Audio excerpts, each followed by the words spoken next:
स्वागत है आपका सबके कोचिंग क्लास की यूट्यूब चैनल पर। पिछले कुछ वीडियो से हम जो है छत्तीसगढ़ के इतिहास को अध्ययन कर रहे हैं और इसी क्रम में हमने पिछले वीडियो में जो है काकतीय वंश को समाप्त किया था। इस काकतीय वंश के शासन काल में हमने देखा कि बहुत सारे क्या हुए हैं, जनजातीय विद्रोह हुए हैं। तो आज हम उन्हीं जनजातीय विद्रोह और जनजातीय आंदोलन को डिटेल में अध्ययन करेंगे। तो आज हमारा टॉपिक होगा प्रमुख जनजातीय आंदोलन। प्रमुख जनजातीय आंदोलन, प्रमुख जनजातीय आंदोलन। और इसमें हम सबसे पहले पढ़ेंगे कौन सा? हलबा विद्रोह। सबसे पहले कौन सा पढ़ेंगे? हलबा विद्रोह। और ये जो हलबा विद्रोह है ये 1774 से 1778 के बीच हुआ है। और इस समय बस्तर का जो शासक था वो था अजमेर सिंह। बस्तर का शासक कौन था? अजमेर सिंह। अजमेर सिंह। अब हुआ क्या था? ये हलबा विद्रोह है क्या? तो हमने इसी बस्तर के काकतीय वंश के इतिहास में एक राजा पढ़ा जिसका नाम क्या था? दलपत देव। दलपत देव। और इस दलपत देव के दो बेटे थे, एक का नाम था दरिया देव और एक का नाम था अजमेर सिंह। अजमेर सिंह। अब बड़ा बेटा था दरिया देव, इसको राजा बनना था, लेकिन प्रजा किसको राजा बनना चाहती थी? इस अजमेर सिंह को राजा बनाना चाहती थी। जैसे हमने एक मूवी देखा था बाहुबली, उसमें बड़ा बेटा कौन होता है? भल्लाल देव होता है ना। और वो राजा बनना चाहता है, लेकिन प्रजा किसको राजा बनाना चाहती है? वो बाहुबली को राजा बनाना चाहती है और बाहुबली राजा बन भी जाता है। लेकिन जो बड़ा भाई रहता है भल्लाल देव, वो विभिन्न प्रकार के षड्यंत्र करके क्या बन जाता है? राजा बन जाता है। उसी तरह से यहाँ भी दलपत देव के बाद राजा कौन बन जाता है? अजमेर सिंह राजा बन जाता है। प्रजा उसको चाहती है और राजा बन जाता है। तब ये दरिया देव जो है षड्यंत्र करता है और अपने दोस्त जयपुर के शासक विक्रम देव, ठीक है, मराठा और अंग्रेजों इनको मिलाकर, ठीक है, जब भी भाई भाई का लड़ाई होता है तो आदमी कहाँ पहुंचता है? अपने दोस्त के पास। तो दरिया देव भी कहाँ पहुंचा? अपने दोस्त किसके पास? जयपुर के शासक विक्रम देव के पास।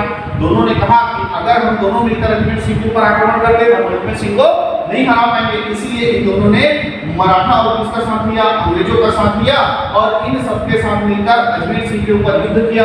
अजमेर सिंह उस युद्ध में पराजित हो गया और उस युद्ध क्षेत्र से भागकर कहां चला गया? डोगर क्षेत्र में शरण लिया। और डोगर क्षेत्र में जाकर इन्होंने हलबा जनजाति के लोगों को इकट्ठा किया। हलबा जनजाति के लोगों को क्या किया? इकट्ठा किया और वापस जो है दरिया देव के ऊपर क्या कर दिया?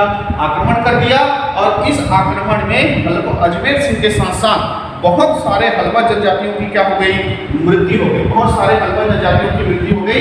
इसीलिए इस उत्तराधिकारी युद्ध को ही क्या कहा गया? हलबा युद्ध कहा गया। क्लियर है? तो हलबा विद्रोह जो है एक उत्तराधिकारी युद्ध है जो राजा बनने के लिए लड़ा जा रहा था, जिसके बीच अजमेर सिंह और दरिया देव के बीच, ठीक है।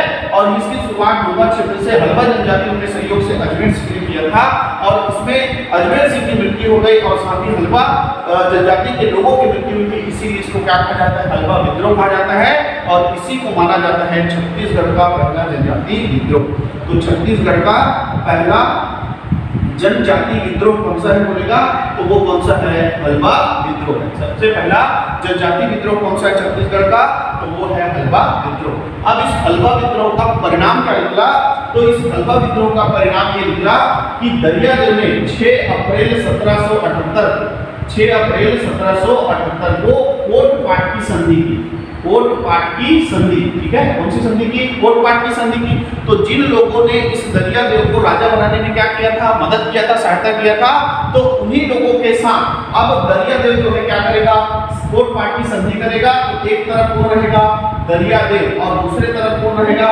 उसका दोस्त विक्रम देव, जयपुर का शासक विक्रम देव, जयपुर का शासक विक्रम देव, ठीक है। अंग्रेजों है ना, अंग्रेज रहेगा, कौन रहेंगे? मराठा, है ना। विक्रम देव ने सहायता किया है, मराठाओं ने सहायता किया है, तो मराठाओं की ओर से रहेगा त्र्यंबक अवीर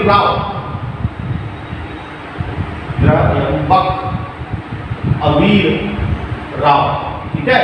और अंग्रेजों की तरफ से होगा जॉनसन। अंग्रेजों की तरफ से कौन होगा? जॉनसन। इनके बीच होगा कौन सी संधि? कोटपाट की संधि। और इस कोटपाट की संधि के तहत ठीक है। स्पोर्ट पार्टी संधि के तहत जो विक्रमदेव था उसने कहा कि मुझे भाई कुछ नहीं चाहिए, मुझे बस क्या कर दे, अपने बस्तर क्षेत्र के 5 जो परगने हैं वो मुझे दे दे, मैं वहां पर अपना क्या करूंगा, शासन करूंगा। तो स्पोर्ट पार्टी संधि के तहत दरियादेव ने विक्रमदेव को क्या दिया, 5 ठो परगने दिए। वो 5 परगने कौन कौन से था, तो वो 5 परगने थे कोड़गढ़, चुरचुरा, चुरचुरा है ना, कोड़गढ़, चुरचुरा है ना, कोड़ागढ़, कोड़ागढ़ है ना, कोड़गढ़, चुरचुरा, कोड़गढ़, एक था आपका उमरकोट और एक था रायगढ़, उमरकोट और एक कौन सा था, रायगढ़। ये 5 जो परगने थे, कोड़गढ़, चुरचुरा, कोड़ागढ़, उमरकोट और रायगढ़, ये दरियादेव ने किसको दे दिए, आपके विक्रमदेव को दे दिए, है ना। राजा विक्रमदेव जो जयपुर का शासक थे विक्रमदेव, उसको दे दिया। त्र्यंबक अभिराव जो मराठाओं की ओर से था, यानी इस स्पोर्ट पार्टी संधि में मराठाओं को क्या मिला, तो मराठाओं को 59,000 टकोली मिला वार्षिक, 59,000 टकोली, है ना। तो 59,000 टकोली मराठाओं को देना तय किया गया किसने, स्पोर्ट पार्टी संधि के तहत। और जो अंग्रेज थे, अंग्रेजों को क्या मिला, तो अंग्रेजों के बाद अंग्रेजों को मिला मराठाओं के बाद शासन, मराठाओं के बाद शासन। यदि बस्तर में भी मराठाओं के अधीन रहेंगे और मराठा के बाद अगर कोई बस्तर में शासन व्यापार करेगा तो वो कौन करेगा, अंग्रेज करेगा। ऐसा स्पोर्ट पार्टी संधि के तहत क्या हुआ, तय हुआ, ठीक है। तो ये था पहला छत्तीसगढ़ का या बस्तर का जनजातीय आंदोलन, हलवा विद्रोह, जो अजमेर सिंह और दरियादेव के बीच उत्तराधिकारी युद्ध था। और ये छत्तीसगढ़ का पहला क्या है, जनजातीय विद्रोह, जिसका परिणाम क्या था, स्पोर्ट पार्टी संधि। क्लियर है, अच्छे से समझ में आ गया होगा। अब अगला हम जनजातीय विद्रोह देखते हैं। हलवा विद्रोह के बाद जो अगला जनजातीय विद्रोह दिखाई देता है वो है भोपालपट्टनम संघर्ष। भोपालपट्टनम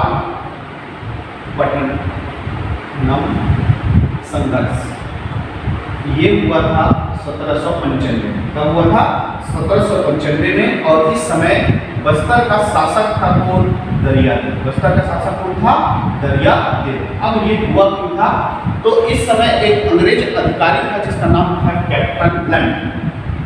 कैप्टन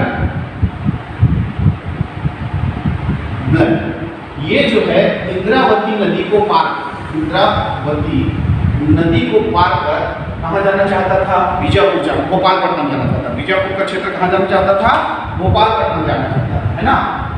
भोपालपट्टनम जाना चाहता था, है ना, भोपालपट्टनम जाना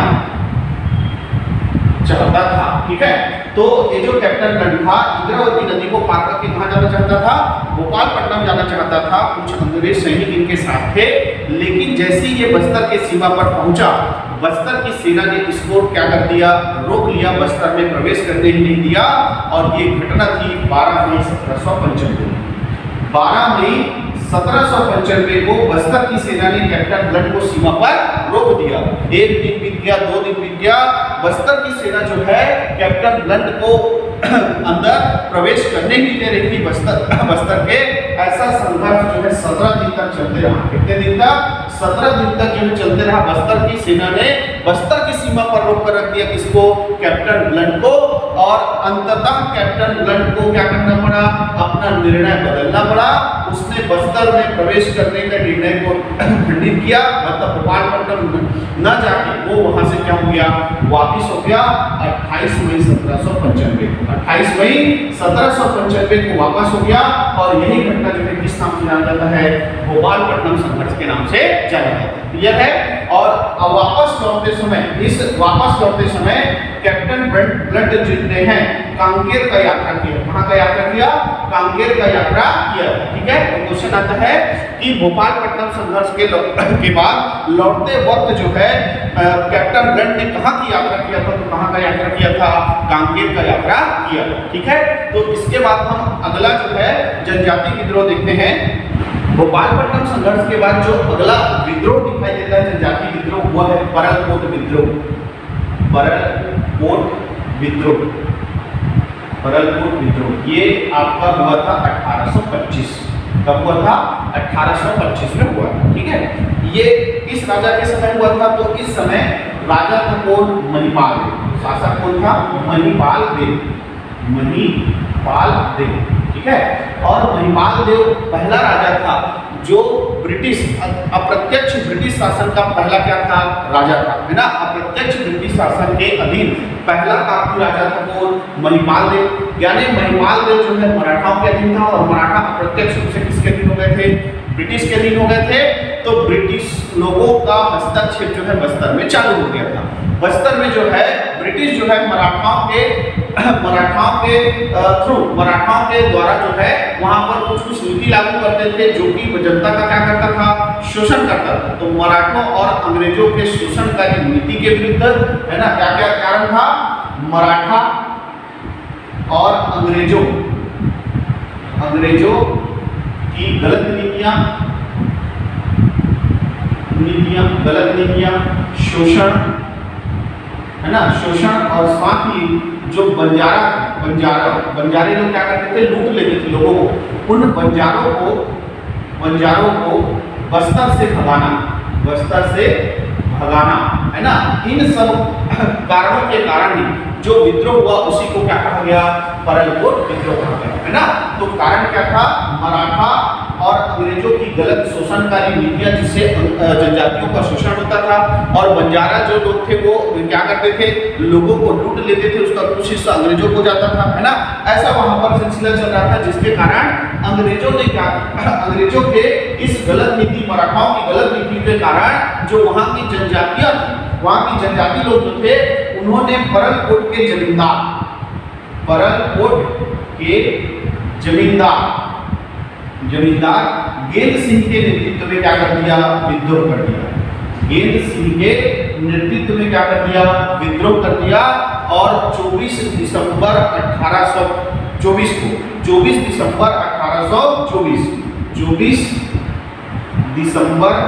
1824 को बंजारा क्षेत्र को लूट लिया, या बंजारों को लूट लिया, ठीक है। बंजारे को लूट लिया और लूट कर वहां पर जो मराठा और अंग्रेज अधिकारी थे उन सबको क्या कर दिया, मार दिया। और इस विद्रोह का क्या किया, प्रारंभ किया। तो इस विद्रोह का नेतृत्व करने वाला कौन था, इस विद्रोह का नेतृत्व करता था परलकोट का जमींदार गेंद सिंह। इस विद्रोह का प्रारंभ कहां से हुआ, तो इस विद्रोह का प्रारंभ 24 दिसंबर 1824 को बंजारे को लूट कर किया गया।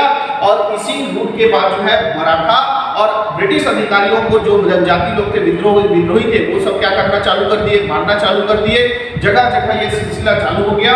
ये जो विद्रोही थे दिन में ये सब काम करते थे और रात में जो है युवा गृह होता है ना, जनजातियों का युवा गृह होता है, घोटुल, युवा गृह घोटुल में क्या करते थे, रुकते थे, है ना। रात में रुकते थे। रात में कहाँ रुकते थे, तो युवा गृह जो घोटुल होता था वहां पर ये रात में रुकते थे, है ना। और ये जो विद्रोही है एक दूसरे को संकेत भेजने के लिए जो है फावड़ा वृक्ष की टहनियों का उपयोग करते थे। संकेत के रूप में किसका उपयोग करते थे, तो संकेत के रूप में फावड़ा वृक्ष की टहनियों का क्या करते थे, उपयोग करते थे। जैसे किसी को कोई संकेत दे रहे हैं तो धावड़ा वृक्ष का क्या कर देते थे, टहनी को हिला देते थे, है ना। तो धावड़ा वृक्ष की टहनियों को संकेत के रूप में क्या करते थे, उपयोग करते थे। ऐसा इन विद्रोहियों का पूरा प्लानिंग चल रहा था। और जगह जगह ये मराठा लोगों को और जो अंग्रेज लोग हैं उनको मार रहे थे, उनको लूट रहे थे। ऐसा जब हम उस समय छत्तीसगढ़ के ब्रिटिश अधीक्षक कैप्टन एगेन्यू को पता चला, उस समय पुलिस अधीक्षक कौन था, पुलिस अधीक्षक था कौन, कैप्टन एगेन्यू। कौन था, कैप्टन एगेन्यू ये था। इसको पता चला कि बस्तर क्षेत्र में परलकोट के जमींदार गेंद सिंह के नेतृत्व में जो जनजाति है वो क्या कर रहे हैं, लूटपाट कर रहे हैं। तो इससे परेशान हो गए पूरा अंग्रेज अधिकारी, अंग्रेजों को मार रहे हैं। तब इस कैप्टन एगेन्यू ने किसको आदेश दिया, चांदा के पुलिस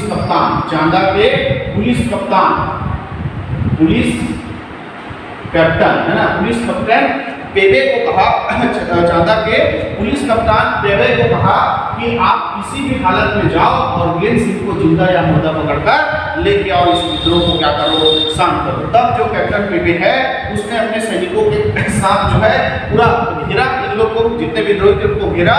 और इसी घेरे में जो है कैप्टन पेवे ने कब 10 जनवरी 1825 को 10 जनवरी 1825 10 जनवरी 1825, 10 जनवरी 1825 जो गेन सिंह है वो क्या हो गया, गिरफ्तार हो गया। गेन सिंह क्या हो गया, गिरफ्तार हो गया और गेन सिंह के ऊपर मुकदमा चलाया गया और 10 दिन बाद यानी कि 20 जनवरी 1825, 20 जनवरी 1825 को गेन सिंह को क्या दे दिया गया, फांसी दे दिया गया। गेन सिंह को क्या दे दिया गया, फांसी दे दिया गया। और इस तरह गेन सिंह के मरने के बाद ये परलकोट विद्रोह क्या हो गया, शांत हो गया। लेकिन ये परलकोट का जो विद्रोही था गेन सिंह जो नेतृत्व कर रहा था, ये इतिहास में अपना नाम छोड़ गया और यही बन गया छत्तीसगढ़ का पहला शहीद। छत्तीसगढ़ का पहला शहीद, तो छत्तीसगढ़ का पहला शहीद कौन है बोलेगा, तो वो है परलकोट का जमींदार गेन सिंह। क्लियर है? तो आई होप आप लोग को जो है ये सारे जो विद्रोह है ना, जो हमने पढ़े, हल्का विद्रोह, आपका गोपालपट्टनम संघर्ष और परलकोट विद्रोह अच्छे से समझ में आया होगा। और भी बचे हुए विद्रोह को आगे के क्लास में हम कंटिन्यू करेंगे। आज के लिए इतना ही। वीडियो अच्छा लगा हो तो लाइक कीजिए, चैनल को सब्सक्राइब कीजिए और ज़्यादा से ज़्यादा शेयर कीजिए। धन्यवाद।